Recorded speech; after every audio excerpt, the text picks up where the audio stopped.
This is the PandaEar Travel Potty. This is our second one that I recently just got because the other one we're leaving at our in-laws. It comes with the instructions on how to use it. I mean, it is pretty simple, but it is a great compact foldable potty, and it folds easy.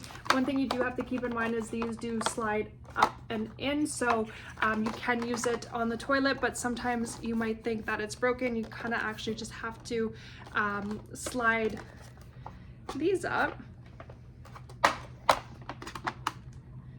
and open it up. So I love it. It does actually also come with the disposable bags here. It's really easy to clean and it's versatile, so it's great for on-the-go traveling parents, whether you're learning to potty train or fully potty training. The only thing is that it's actually not easy for or it's not great for very large toilets. So sometimes if you're out and about, you know, in different countries, all inclusive, sometimes their toilets could be a little bit larger, but nevertheless, it is great. It doesn't have handles.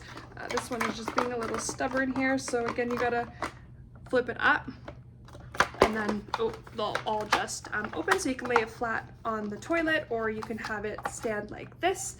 You won't have to push these up to secure them in, and down if you want to fold them up. So sometimes they could be a little bit stubborn, but anyways, it is really great. It serves its purpose, and yeah, I absolutely love it. I highly recommend it. It's great for parents on the go. It's clean, it's convenient, it's travel friendly, it's hygienic, so it's all the things that you're looking for, and my toddler does love using this. So it's a smart, affordable option and a must for on-the-go potties.